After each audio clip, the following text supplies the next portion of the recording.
Welcome to the BleedRedBlacks podcast. Best fans in the league right here, baby! With your hosts, Colin and Mike. Susie Q. Produced by Mark and Johnny Z. BleedRedBlacks starts now.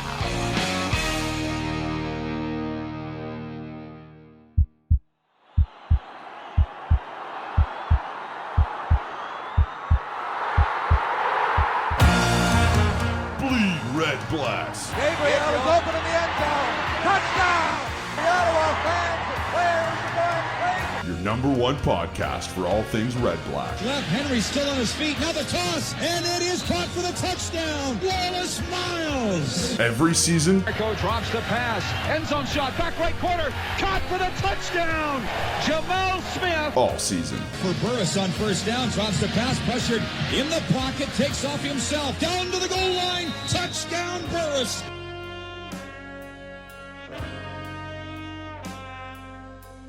Hello and welcome to episode 12 of the BleedRedBlacks podcast. I'm Colin, and yes, that's right, I'm joined by the one and only, straight off the red eye, season ticket holder Mike. What's up, my man? This is what sobriety feels like, I guess. So cold outside.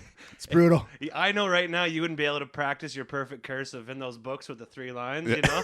No. Just be shaking. With the primary printer. Hands Oh, are shaking. And obviously you can hear we got producer Mark back on the mic. What's up, buddy? Oh, it feels good. Yeah, it's nice to have you back. So thanks a lot to Janine and Ken for stepping in last week while Mike was out doing his thing, paying the bills.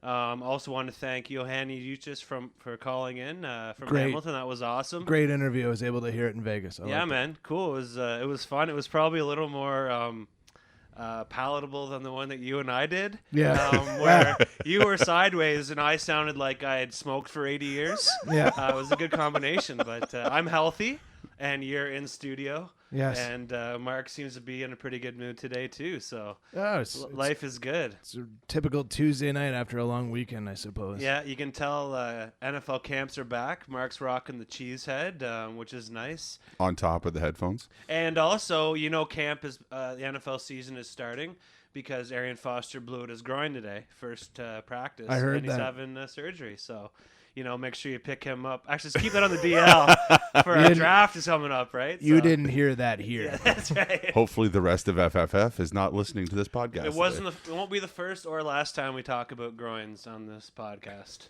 Ugh. What? It, Sorry. So you're in Vegas. So it was funny when I prompted you during the interview. I'm like, sum up like a typical day in Vegas for those people who haven't been there. You asked And me you're- that? You did? Yeah, and Okay. you said got 3 hours sleep last night. Yes. and that was it. Yeah. I'm like, awesome. It's- Like people are gonna be booking their trips now after that sales job. Well, yeah, it's Disneyland for adults, right? And Yeah. there's always something to do. I'd say, I'm going to be honest, the highlight was going to see Cirque du Soleil Beatles Love, which was a fantastic show, very psychedelic, and just it was fun. And overall, Vegas is just it's a city that does never sleep, So it is hard to decide. Okay, I'm going to actually go to bed now. The 3-hour difference, and there's just booze and food galore. So it's a haven for some degenerate guy that eats and drinks like he's going on the chair every weekend like I do. Except that weekend was 7 days. Yeah. And it was 30 cents on the dollar with that American exchange. Yeah, that's so. got to catch up to you pretty quickly. Yeah, it like- cost me a small fortune, but I'm lucky I work for a great company, so there's some stuff comp, some not. But Yeah. just a great time, and I can't emphasize enough about going back there, hopefully with some friends in the near future. So I got to be honest, you look pretty sharp today. Are those straight from the rack in the Caesars Mall? Or I look what? pretty good. It's not bad. I got the Not light blue bad. pants on and the Not bad. and the throwback. I'm colorblind. I just know the patterns look nice. The anyway, throwback but- jacket. Actually, to be honest with you, I thought I was being replaced here. So I was heading. So You it's show actually. up for a job interview. I was like, Mike, could you show up a bit early this Yeah. week? We got to have a talk. And can you bring your laptop? Oh, yeah, that's the old thing. It's like when you know you're getting cut when the coach tells you to bring your iPad in. In the right? iPad, You yeah. bring your binder and your iPad in. Ooh, actually, no, I can't today, coach. I got an appointment at the dentist. Yeah. I got my Herb Tarlick suit on because I thought I was going down to Dow Honda to get a job. 'Cause I thought my Monday and Tuesday nights would be free. I'd buy a Civic from you. Yeah, you know Anybody want to buy mine?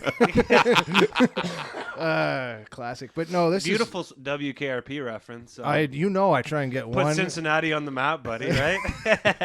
Them and Boomer Esiason. True. Norman Esiason. His real name's Norman. True story. You know that? Truth. The Skype calls. Skype calls is great. Having a lot of fun, and we having Johanni as our first guest was amazing. She's really cool. DIY artist, and I love that, and I love supporting people like that. But if you want to be a guest on this show, you just let us know, and we will get you on. We've had discussions about maybe doing one episode where that's all we do, as Mark cringes, / cries, / shakes his fist. I don't have a life. But It's I was okay. figuring we could have one and just keep the phone calls coming. And I'm working on Jim Durrell right now. I want to get a 90s show in because we're going to hear Santino's rant a little later on talking about the Renegades being glossed over in the Red Blacks history books a little bit. But let's go back to Jim Durrell times and just relive the 90s. And we could get Alexander Degg to call in. And Alanis, not Alanis Morissette. Like, one thing I get teased the most about doing this show is the fact that I live somewhere in the 90s still because we make enough references to the old days. It makes us feel like we still know what's going on, right? Yeah, so I figure, we'll just have a 90s show one weekend. That could be awesome. Try it. A 90s themed basement tapes. Yeah, well, that'd be awesome. We'll just drink Molson Dry the whole day. Ride the It'd wave. be amazing. Smoke Colt rum tips. Yes. Glorious. Yeah, jeez. What do you think? I think you just described most of my Your late trip to teens. Vegas. You just described my night at Caesar's Palace. See, for me, I was more of a Skol guy because if you did sports and you dipped, it was a different.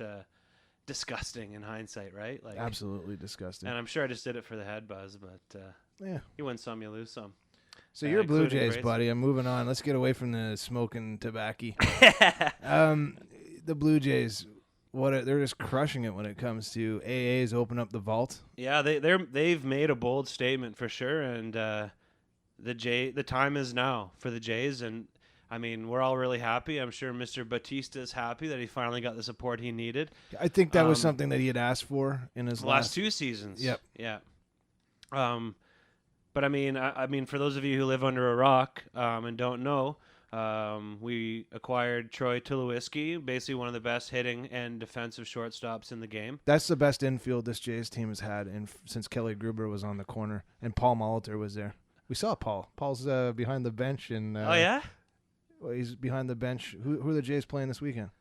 Minnesota. So that makes sense. Yeah, Paul Molitor's bench boss. Because he spent a lot of So that's a good-looking infield, though. Great. As that's my Buck reference. Good-looking player right there. Yeah. I think their only weak spots at first, but when you get I guess you can bring Smoke in for defense if you need him, but and the bat that Smoke has just been phenomenal. So. So they traded Jose Reyes. So later, buddy, and your crazy hairdos. And they managed to scoop up, impending UFA David Price. And, I mean, they got rid of prospect and pretty cool hippie David Norris for him. Oh, the van guy, right? Yeah. Yep. And, anyways, apparently he's living down by the river. But he works at the hardware store, so he doesn't have to live in the van down by the river. Well, all the jokes on social media was it's going to be awesome to see the house he can get for that van in Detroit. Yeah, well, that's traded for 2 houses. Talk about an upgrade, right? That's no lateral move right there. Just pay the taxes. You're laughing, bud. I remember reading an article you could trade an iPhone in for a house at one point. So yeah, go for it. Well, I feel like when we were having ideas for another show.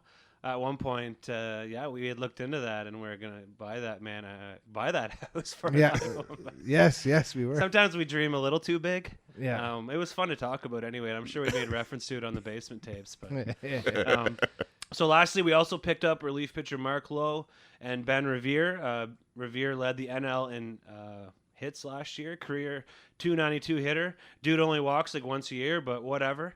We also brought up Mooney for a little defensive help. So I know somebody will be happy about that. Wink, wink. Yeah. Apparently, Mooney Kawasaki's got a big fan club on Cooper Street. Big time. Yeah. anyways, good on David Price to come in. Crushed the 416 on Saturday and showed us all what an elite starter looks like. And I mean, last time we saw someone pitch like that, I'd say Roy Halladay. So he crushes it on social media as well. There was a great story about him giving away the jerseys to the young kids that had tweeted him. So good on him. He gets it, as Buck would say. He gets it. He gets it. Good looking pitcher there. Good looking pitcher. Real sharp guy. And then Pat Tabler would say, and the pitcher is also good looking. Right, those two guys. Like, is there an echo in here? Oh no, it's just Buck and Pat. They do a great job though, and I like Buck. I don't mind a fun them. Guy. Yeah, they're right up there with. They're up there for sure for listening to games. So. So a bye week in Ottawa, and what do we do here in Ottawa when the Red Blacks don't play? Time to call an election, right? So I don't want to get into specifics because I feel like with the three minds we have down here right now, and any election conversation would either result in a 3-hour podcast, a riot, or just straight up friend dumping. Yeah. Like straight up friend dumped. I just leave Facebook until after the election. In fact, So, anyways, regardless of how you feel about it, come on, people. I mean, get out there and vote. Let's do it. That's all. Don't be entitled and lazy. Just do it. You can't complain about who wins unless you exercise your right to do it in the first place. There you go. And I mean, I'm hoping that as generations after generations will learn. But the numbers... you got it. It's called get out the vote, and that's usually... and I worked on that side of the fence for 2 elections. I won't say for who or when or why, but we called it... you call it get out the vote, and it's something that parties really have to remind the electorate to say, listen, just make a decision and do it. And if not, just make the trip over there and put my name in the ballot box is what, just for the sake of doing it, Yep. So... I gotta ask you. So last Friday was a blue moon. I don't know if did you get to check that thing out in Vegas, Mike? Did you see that bad boy? I couldn't see it for the entourage that was surrounding Floyd Mayweather, probably. You thought it was bling off his earrings. Yeah, I did. Actually. No, but it was actually the second full moon of the month. Same difference. Yeah, so it was interesting. Yeah, wow. Yeah, I took a couple photos and put them up there on Twitter, and it was pretty impressive, man. It was cool. I was like ready to just Michael J. Fox Teen Wolf it up and just go dunk at some high school basketball. Amazing. Yeah, I was squinting at it over the lights of the Bally the best I could. And I heard people were complaining because it was screwing up the light show at the Bellagio. But yes, it probably was. So here we go, Ottawa Champions recap 101. So yesterday I went down with the fam and Kids Eat Free Day, man. Yeah. It was amazing, and I know I go on about it all the time, but you're on the payroll over there. Ownership group, marketing. Hey, until you go, I know. I don't want to hear it. Same with both you guys. I know. I like guilty. It's legit. Guilty. It's legit, and I'm trying to emphasize that to everybody because what I like about it the most is I'm not stressed out because at Red Blacks games I'm a mess, right? Yeah. Like I'm dying, but at the Champs game I'm like, well, what's the score? I'm like, I don't know, 4 hot dogs to nothing. I don't know. But just a good on them for proving people wrong, and that's why I go on about it. So no, I agree with you, yeah. and I've said it before. I'll get to a game. It's baseball's that I'll get to the game next week. But I was going to go down for the Kids Eat Free Day, but I couldn't find my Timbits U6 soccer jersey. So, but if you put it on, I don't know if they'd let you in. Maybe for the comedic value. Who knows? Until one seam goes and then shrapnel everywhere. Anyway, so football, that's what we're all about in this city. The Red Blacks were on a bye week, but the coaching staff and the management were still doing some moving and shaking. So, what went on while you were away, Mike? Well, according to what I was reading when I wasn't sleeping, Bleed Red Blacks dumped Alvarado, and like we were talking about, despite him kicking that winning field goal just 8 days prior, it's time for him to hit the rodeo, which is what he did. Social media, just caught up with his wife. Yeah. He'll ride that gravy train, I guess. I think his business back home is quite established anyway, and I think he'll just it seems like he's got his collective stuff together. What if he would have kicked the game-winning field goal wearing Spurs and cowboy boots? That would have been pretty awesome, right? Well, it sets him up for more of a team Yeah, it's like team mascot for the Stamps or something. That's pretty amazing. But who did they sign? This guy that's he's a national kicker though. Chris Milo, is that how you say his name? Yeah, national kicker, and he had some success with the Green Riders a few years back. He had a rough rip last year, and he was cut earlier this year in favor of the CFL Dinosaur. A lot of Sask fans were chirping the decision on social media, and I think they should. I mean, I don't know how Sask fans can chirp anyone on social media right now. Yeah. Let's be honest. Like, worry about your own team, and I don't know. Why not just be happy for a former teammate? You know? Yeah, I mean, they got that 63-year-old kicker out there now. So Pat McCallum. So let's just relax, man. Pat. Hazel Paul. McCallum. Phil Paul. McCallum. Sorry, Paul. Hazel McCallum. Hazel. Oh, Edith. Come on, man. Get this guy I get- Caucasian or something. He's getting the shakes. I'm sweating down here. He It's is. like, Wasn't yeah. Oh, glorious.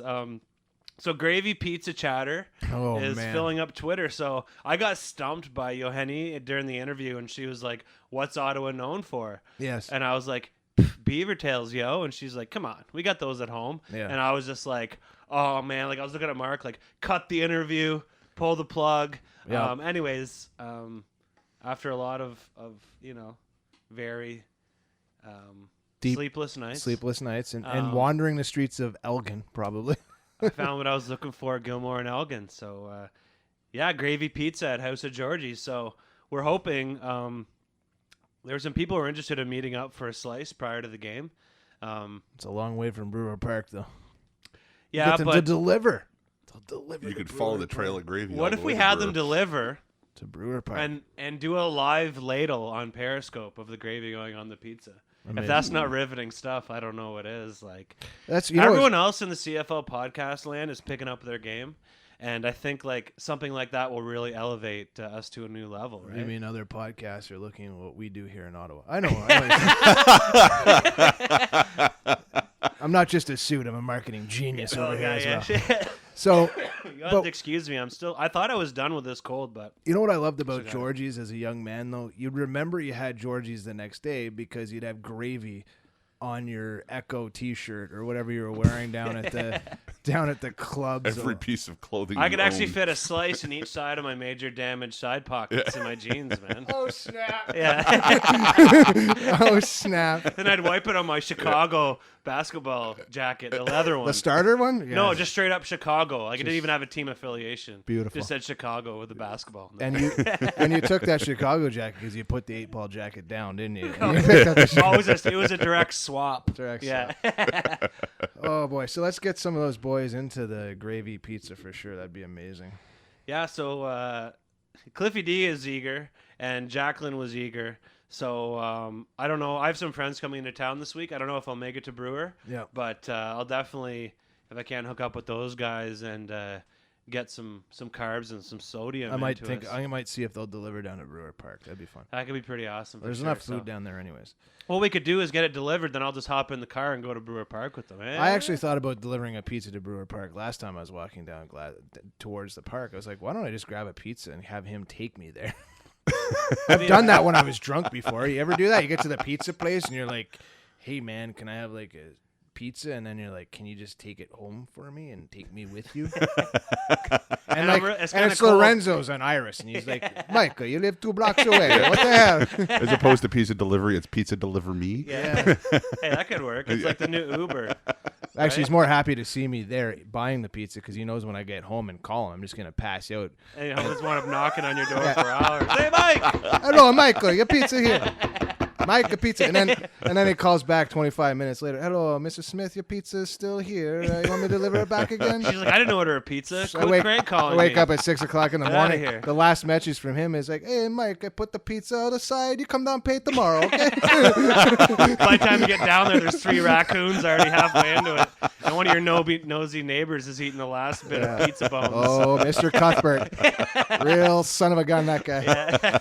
Can't let that slide past him. There's a little window into my young adulthood right There you go. Wow, I'm like, I come back from Vegas. I think I met you at the perfect time in your life. I got to be honest. Well, we would have. You were peaking. I think we would have been destructo, like, we wouldn't be here right now if we would have crossed past 15 years ago. There's a reason my attorney lives in Toronto. Okay. Yeah, there's a reason. Restraining order. Yeah, I get well, it. yeah. $500K. And you know what? It's just a piece of paper to him. You know what I mean? Yeah. We're still friends. Yeah. Yeah, we still Skype. Yep. So Santino was posting some of his pictures of his vacation, I get it. Like, you can take a vacation from Brazil. Amazing. Amazing diving photos, and the scenery looked unbelievable. And I don't know how one has so much rant in them when they live in paradise, but good on him for flying the Our Nation flag. And I think his father was down there visiting as well and rocking some Red Blacks gear, and he's just the best. And, yeah, and I had a good chat with him early this morning on we always chat back and forth, and I said to him right away, he says, "How is Vegas?" And I gave him the 3 hours sleep, can't sleep now, I don't know what day it is. He's like, sum up a day in Vegas. You're like, I got 3 hours sleep the first night. I said, those pics you sent in were amazing. Yeah. So we had a good time, but he's like, anything, vacation always leads to a little bit of recouping. Are we going into his rant next? Remind me how this show works. It's been a week. I've kind of erased whatever memory I have. Yeah, so we're going to go into his rant. We're also going to do a little CFL pick'em. We usually do it in the preview show. Yeah. But since we don't have a game recap, we're going to do that. And then after our CFL pick'em, we're going to talk to Mr. Joe Pritchard, a fan of the show. Yes. I think most people on social media know him quite well. Anyway, so that should be fun. He'll be calling in soon. So, so you want to just throw it to Santino's little... he's a little fired up about some Renegade days, right? Yeah, I like what he had to say here. He just, he uses the word gloss over the Renegades when it comes to OSEG talking about the history of the Red Blacks. He talks a little bit about just where they go with talking about the past and the Riders and the Renegades. And I agree with him 100%. As usual, he's always bang on with whatever he has to say about OSEG and the Red Blacks. So I always look forward to listening to him. Cool. Actually, I think what we're going to do is we'll run that. Yep. We're going to go to the phone, talk to Joe. Then we'll come back and do our pick'em. So sounds awesome. Yep, done. Right on. Hey guys, thanks for listening to the Bleed Red Blacks podcast. Check us out at bleedredblacks.ca for blogs, photos, and podcast archives. Live from Brazil, here's the Red Black Renegade rant with Santino Filoso. Are you ready? Do you really mean to tell me that a 5'0" wide receiver is worth $40,000 more than Chad Owens? We'll do it live. If the helmets weren't ready this week, they should have pushed their introduction back. It has begun.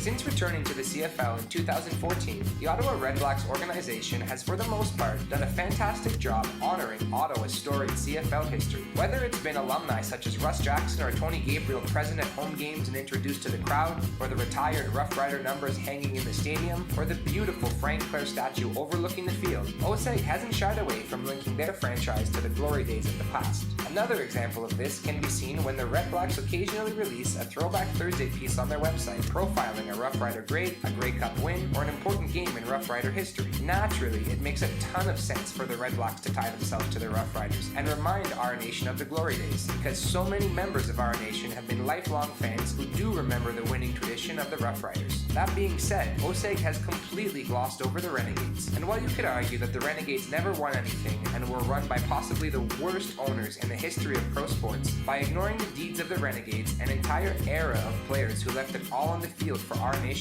are done a disservice. In fact, by turning a blind eye to the Renegade era, OSEG, and even those in our nation who prefer not to talk about those teams, allow the Renegades to be lost to history, which is sad. And I'm not saying there's an incredible amount of material to draw from, but there's definitely something in the tank. In terms of players, OSEG could focus on fan favorites such as Kerry Joseph, Josh Ronick, Corey Banks, or go with the local flavor and profile Ottawa natives Pat Woodcock and Jason Croft. As for games, the Renegades' Canada Day overtime win, where they overcame a 23-point, fourth quarter deficit over the Montreal Alouettes in 2005 was one of the greatest comebacks in CFL history. I get that OSEG doesn't want to seem to be associated in any way with the Glebermans and their front office mismanagement or promotions, but Ottawa fans are smart enough to know that OSEG is on an entirely different level. Besides, an entire generation of our nation was introduced to CFL football during the Renegade era, so pretending it just never happened isn't fooling anyone. To sum up, my point is that while the Renegade era was a dark time in Ottawa's CFL history because of the off-field antics, the guys who repped Ottawa on the field deserve to be remembered and should not be forgotten. That's all for this week, guys. Make sure to rant back at RedBlackGade and remember to bleed Red Blacks. Hey guys, thanks for listening to the Bleed Red Blacks podcast. Check us out on Twitter at BleedRedBlacks and on Facebook at facebook.com/BleedRedBlacks podcast. So we now have officially our third caller into the show ever. I would like to welcome Mr. Joe Pritchard from Madison, Wisconsin. How's it going, buddy? Oh, it's going just fine. So I put the call out, as you know, for guests a little while ago, and thanks for calling back. I mean, we do this show for the fans. That's what it's all about. It's all about community, and I think it's pretty awesome that a dude from Madison, Wisconsin, is showing like some massive interest in the CFL. And from what you told me, you've been a big fan for a long time. So why don't you just tell me how you got into this crazy CFL game from a guy that wears a cheese head? Well, I think you said it right to begin with. You're talking about how this league is more of a community than anything else. And, even though it took me a while from when I first started watching the league to be able to join the community, it's what's keeping me around. Yeah. Started out watching Baltimore and the other U.S. teams when they were down here. After they were gone, for a while, it was really hard to pay any sort of attention. But through the wonders of technology, the internet kept me connected. And I actually ended up meeting my best friend, the guy that ended up standing up for me in my wedding, through the CFL.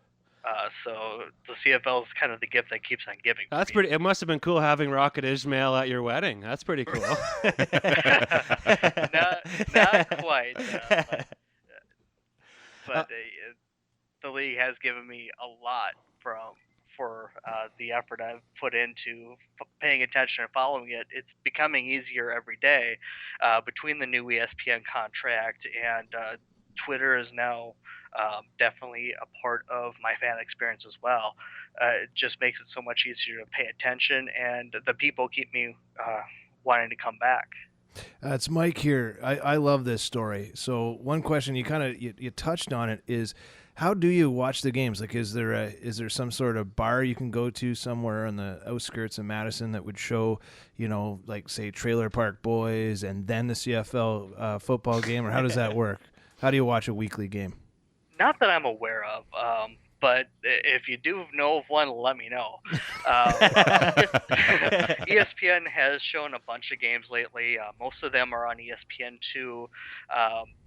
20, I believe it's a total of 20 games that are just on normal cable TV for us down here. The games that aren't are streamed online through their Watch ESPN product, and I ended up, after last year watching a bunch of games on my iPad, I went ahead and bought a Google Chromecast this year.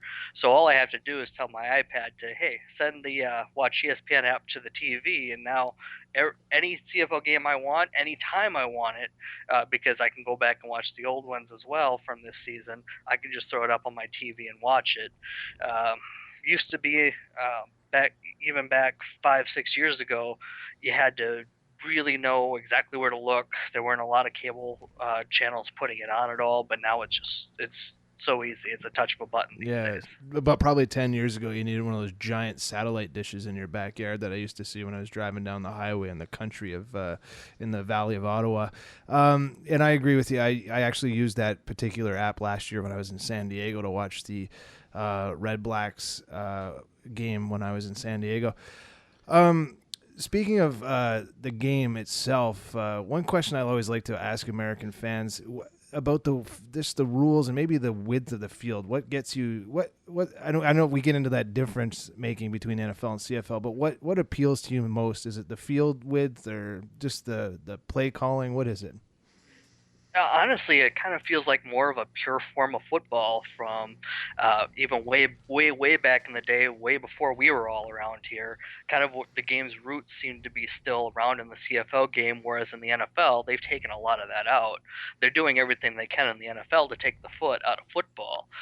Now in the CFL, kicking is a much more important part of the game, as we saw in the Tiger Cats Argos game. We saw the onside punt right there. That's something you would never see in the NFL because it's just not allowed. You also have the 20-yard end zones. You also have the Rouge, which is going to add a lot of drama at the end of games sometimes here. Loved last year when I was watching the Ottawa-Saskatchewan game. I loved that kick-out play. I marked out when I saw that. Yeah, we sweated that one out too. And the guy that I jinxed last year in training camp actually recovered that kick, Dobson Collins. Right? Yeah. Sorry, buddy. Yeah, and you're right about that kicking game. It's what is drawing me to the CFL time in and time again because I'm a big special teams fan. So it definitely adds such an element, and it adds more complexity than the NFL for sure. Well, Joe, I got to be honest with you. We're gonna roll into a pick'em segment when we hang up the phone from you, and you're currently 225th in the whole nation. So that's pretty awesome, buddy. You obviously know what you're doing. Well, I've gotten a little bit of luck along the way too, but. Well, I didn't want to say anything, like you are a guest, but I mean, sample size, right, bud? Well, like there's that too. It's just that we're finally starting to feel out who these teams are and what they're capable of. Whereas I was taking a lot of my bias from last year into the first couple weeks, and I was struggling. But once you start figuring out who's who each year, I think the records around the league are going to go up now that people kind of have a sense of who these teams are. Well, I got to tell you, Joe, you're obviously making an impression because I was listening to the 2 and Out podcast today, and they were talking about you on there too. So. But at the rate you're going, you may have your own show this time next year. But I don't know about that. I'm still learning the game. Producer Mark said he doesn't have much to do, so if you want to just go ahead, he'll edit that for you, no problem. Anything for a fellow Packers fan. So I got to ask you, Mark went to a Packers game last year, and he came home ranting and raving about these deep-fried cheese curds. I mean, we come from the land of the cheese curds, so... if you could tell me about deep-fried cheese curds, I mean, we love food on this show, and I'm kind of interested in hearing about these things. Well, it's probably just exactly what you're thinking of. It's just you just take some cheese, stick it in the fryer, and let it go. Glorious. It's awesome every single time. With a side of tater tots. Absolutely. You are in a very progressive beer country as well when it comes to there's a lot of beer coming out of that area, and I particularly know somebody that works for the cheese board down in Wisconsin, and cheese is such a huge part of what that state does. But tell me about what's your typical game food for watching and putting back a game. What do you do? Are you a beer and nachos guy? What's the plan? It really depends on what time the game is, what day of the week it is. I mean, the Thursday night games you really can't go too crazy. You usually got work the next day. But if I had to choose, usually have a New Glarus beer. And a pizza next to me and a football game on TV, and you can leave me alone. I'll be happy for 3 hours. Who wouldn't? Sounds like all three of us in this room here as well. We're all smiling ear to ear right now. We're like, hey, man, this Joe guy's all right. He's one of us. Yeah. Well, Joe, thanks so much for calling in, man. I got to ask you, obviously you're a fan of our show, Bleed Red Blacks, but you're a Bombers guy, right? Absolutely.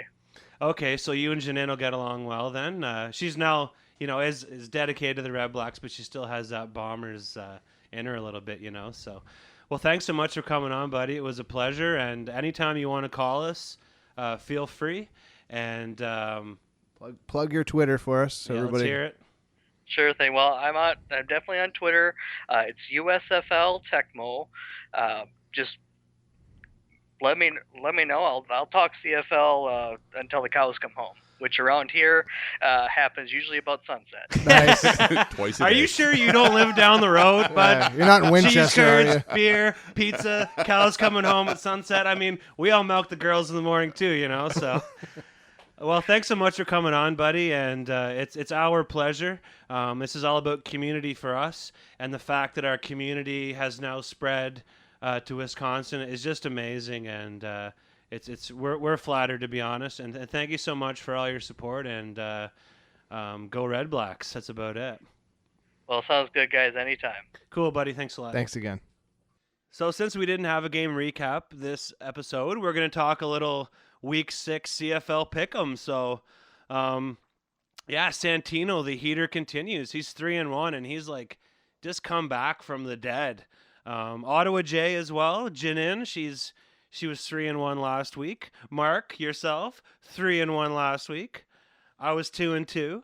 And season ticket holder Mike. I don't want to slide continues. I don't want to talk about it. I don't want to talk about it. It's just all a blur. You know what bites is I didn't see any games. I saw the game last night, and I saw 3/4 of that game last night, which was a hell of a game. The Argos should have won that game, by the way. But I'm 1-3, so that slide continues. But I'll be back this week again. Going back to what Joe talked about, and that is just got to start grind. I got to start grinding the numbers this year, and making sure I'm watching games because I've missed 2 weeks of football. So and I just want to say, since you brought it up, awesome having Joe on the show. Great interview, great guy, and I can't wait till he gets to Ottawa sometime. Yeah, right on. That'll be great. So. Do you have a jersey picked out for me yet, or what? Well, last week you made a joke about squeezing into Deirdre's jersey. Yes. And she said no problem. She's got a nice white AJ Green jersey that would look good on you. Yeah, that would be nice. I respect the AJ. I respect the green. Okay, well maybe I'll make you wear my Perfect jersey then. That'd be tough, right? Yeah. See the look on his face? I don't know if those are Vegas sweats or. Turn that frown upside down. Anyways, like I told people this morning on Twitter who are getting a little excited about the results, this season is only 1/3 done. Lots of time to make big moves, and I almost pulled an Al Bundy there with the alliteration. Focus. Focus, Big Bundy. Focus there, yeah. Oh man, see, we need Clint here for that Al Bundy reference, right? That's Beauty. Polk High. So producer Johnny Z, he's asleep at the wheel. He's currently 100% in his picks. Yep. He's 1-0. And he picked the Red Blacks to beat the Owls first game of the season. So good on you, Johnny. Sample size. 1-0. Anytime you want to just, come back to reality and join us back in CFL Pick'em land, we'd love to have you. Yeah. Anyways, I'm having a lot of fun doing this. And I was coming home from the Champions game last night. No, I don't work for them. And I guess because we're just, like, we live and breathe CFL right now. The Red Blacks are just like... That's our jam, and anytime I hear anyone anywhere talking about CFL, my ears kind of perk up. And there was a woman talking to her mom about CFL Pick'em on the way back from the game, and I had so much fun eavesdropping, and she was saying, I started off so poorly, and now I'm making a comeback. I'm like 400th in the nation or whatever, and I love that. And this CFL Pick'em thing is it's so much fun, and it even satisfies a D-gen like me. Even though I know at the end of the day, the only thing I'm going to possibly win is the prize pack that I'm putting together. Yeah. And you know what? Do you know what the CFL Pick'em has done though? It's made us forget about that awful TSN Moores suit clothing. I don't know what that is. What that is? I didn't even open it up this year because it just scared the hell out of me last year. There's guys showing up without their faces in the pictures. And then I get a team I want, and I only have like $50 to buy a kicker. Yeah. What up with that, right? Yeah, or I'm like minus like $100K. Or I spent it all on a kicker. Who knows? It's like such a. Anyways, good on them for trying, but CFL Pick'em's the way to go. Yeah, I'll stick to my 2-for-1 suits at Moores and not the fantasy football league. Thanks, Moores. Yeah, it was weird because I thought you were gonna roll in here in one of those Joseph Joseph Faze and Sons. No, you referenced him last year. Joseph Abood. Yeah. I said this is a Moores shirt. This is a Moores shirt. They are Frank and Oak pants, and this is a. It looks nice. I can barely see the Steelers undershirt underneath it. Yeah. Classic. You can see my my Steelers underoos. You're all 00, yeah. Yeah, that's amazing. Anyways, so Yeah, our league is going strong. We have 40 people in it. Did you cap it at 40? Is it now exclusive to 40? I was in Vegas. I didn't touch the thing. I didn't even look at it. I don't know what's going. I rolled in. I opened up my thing. I was like, I got to scroll down that far to find my name now. I don't even know what's going on. Mike shows up for our pre-production meeting that we do every week before the show.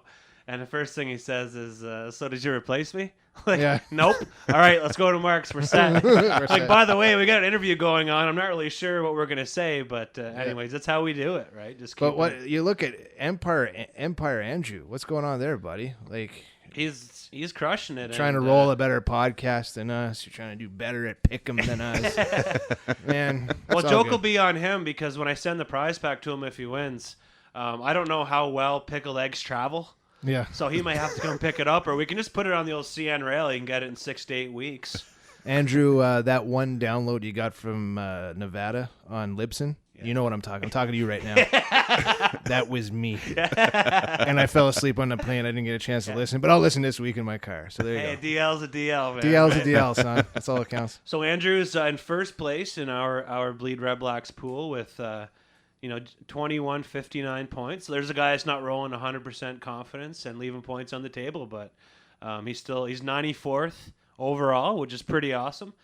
Second, we got Joe Pritchard, who I can now say friend of the show. Friend of the show. And, one-time guest, from Madison, Wisconsin, the lover of deep fried cheese curds. He's doing well. He's doing really well, 225th. Richie, the one and only Richie, is doing really well too, with 279 in the nation. Number 3, we got Cole. Cole's been really active on Twitter lately. Excuse me. Oh man, I just think I almost vomited. That's not cool. Riveting. Yeah. That's why we don't do this on Periscope anymore. Not on my microphones. Yeah. Not on the microphones. You know when it goes down the wrong hole. I think I'm just excited that I'm here with the boys, like the originals here. So. This is the original crew right here. OG. Yeah. They're making a movie about us. I hear. Easy E and everything's all coming back, man. All holograms, right? It's all holograms. Podcasters with attitude. So Cole's been a huge supporter lately. I don't know if he's a new listener, but he's definitely active on Twitter. Good on him for doing cleaning up on Pick'em. And your buddy Richard, he's sliding a bit. I think ever since he put that picture of his ass up, it's really been working against him. Yeah. I hope that's his ass. It might just be stock footage ass. Yeah. But I'll give him credit if that's him. That's because at first he said this. You asked me to join this, and it's making an ass out of me. So I get it. Because he was in last place. He climbed from the bottom to the top. So. Yeah. Well. Yeah. That's pretty amazing. We got a Thursday game this week. Yeah, I can't wait. So, I don't know. Get your picks in early and often. Week 7, pick 'em. I also want to say Santino, he was basically bottom of the barrel. He's worked himself right up, as well as Deirdre. She had the last game she had got wrong, I think, was the Red Blacks lost to the Eskimos. So she's on a heater. So, anyways, yeah, week 7, pick 'em. So we got the Esks in BC. I think BC.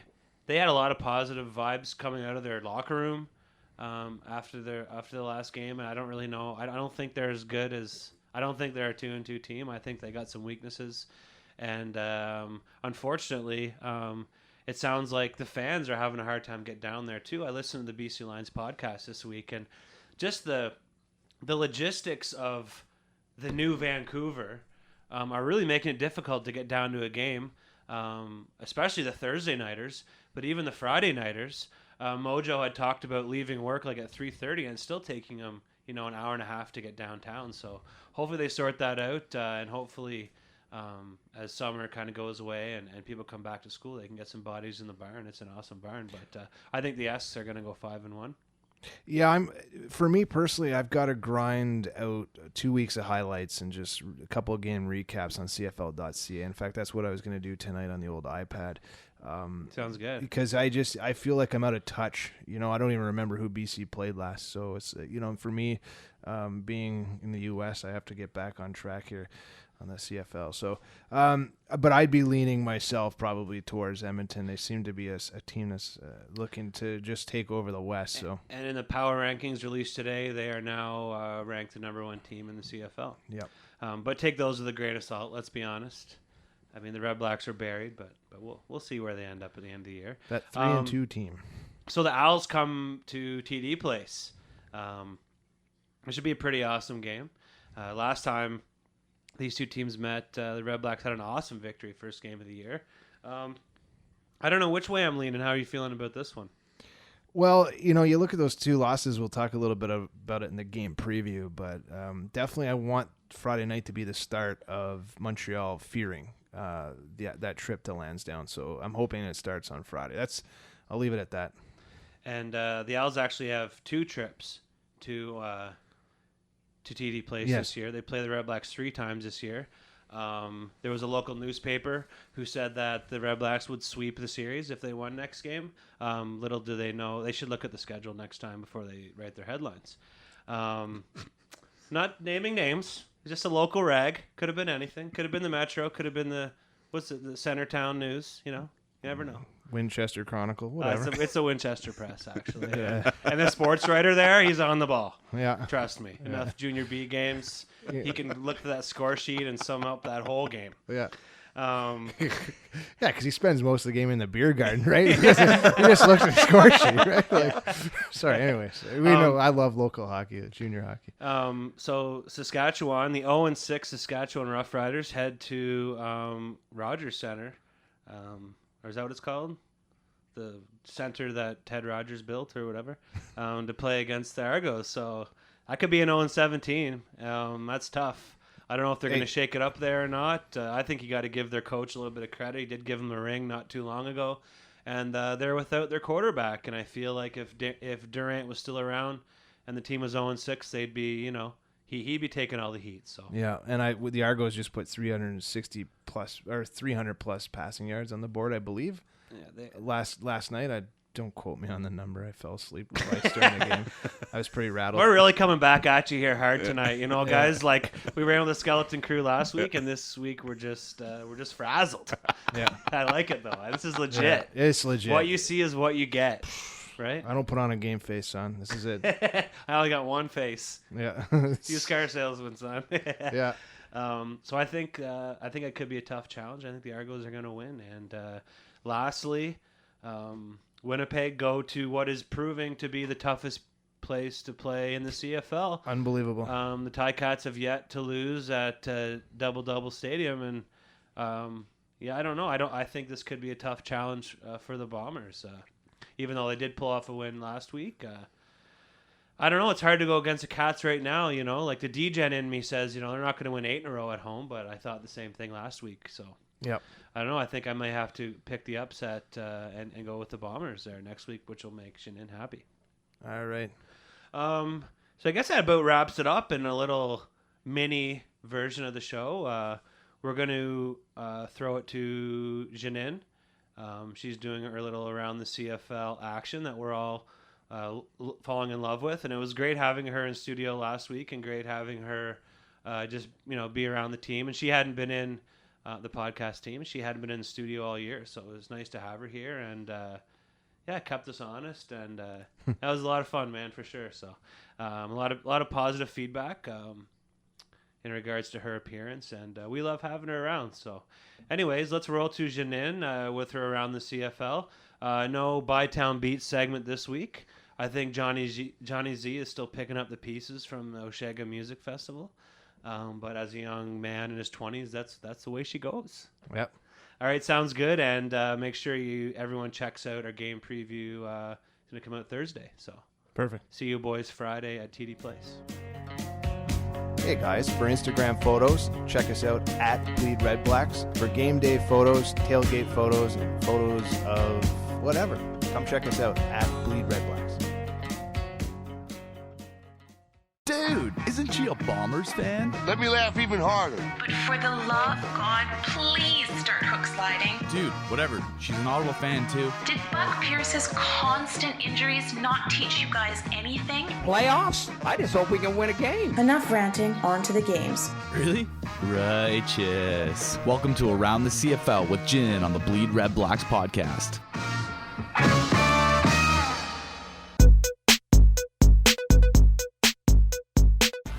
Well, Well, hello, Drew Willie. Drew Willie came out with something to prove on Thursday as the BC Lions were greeted by a loud and rowdy crowd at Investors Group Field. Accused in a press conference the day before of not being a mobile quarterback when his knee is not injured, Willie grew a monster-sized chip on his shoulder, which drove him to some great numbers. 17 of 25, 269 yards, 2 touchdowns, 0 interceptions, but the real kicker, 72 yards rushing. More rushing yards than the backs combined. So much for not being mobile. Now, let's just work on that hook sliding, please and thank you, Drew. This game definitely cements the Bombers' Dr. Jekyll and Mr. Hyde persona. Without Willie, they are ugly and scary. With him, to a man, they do so much right. BC got off to another quick start in this game with a first offensive drive that took 9 minutes off the clock, resulting in a Courtney Taylor touchdown. Lule looked strong on this first drive, but a time count violation on the second last play of the first quarter seemed to really get under his skin, and from there on, he was out of sorts. He ended the night with 22 of 33 completions, 255 yards, and 1 touchdown. Pretty good stats, right? Except that questionable throws led to 3 interceptions. BC's bright spot continues to be Andrew Harris, 117 yards on the ground and 50 in the air, but he can't do it all, and so Winnipeg picks up the all-important win against a division rival, 23-13, improving their record to 3-3. And I don't mind that I got yet another pick'em wrong if it means seeing Mike O'Shea smile during that post-game interview. The Bombers travel to Hamilton next week, and the Lions, who slipped to 2-3, head back home for a tough matchup against Edmonton. Speaking of the Eskimos, they hosted the Saskatchewan Roughriders on Friday night. Kevin Glenn has been placed on the 6-game injury reserve with a torn pec. Enter 23-year-old Brett Smith in his first career start. Smith was facing off against Matt Nichols, who got pulled last week against Winnipeg in favor of James Franklin when he had trouble generating offensive points. Nichols clearly didn't like the call. He sulked quite a bit along the sidelines and didn't make himself available for the media after the game until he was told to. But Chris Jones does everything for a reason, including pissing off his starting quarterback to light a competitive spark and prompt him to fight harder for his spot. It worked. Nichols had a much better game, 27 of 39, 300 yards, 2 touchdowns, and best of all, no interceptions. At the end of the half, this was a tight game, 10-4 for the Esks, prompting hope in Watermelon Nation. Brett Smith had a shaky start, but he did settle down and showed off some impressive mobility.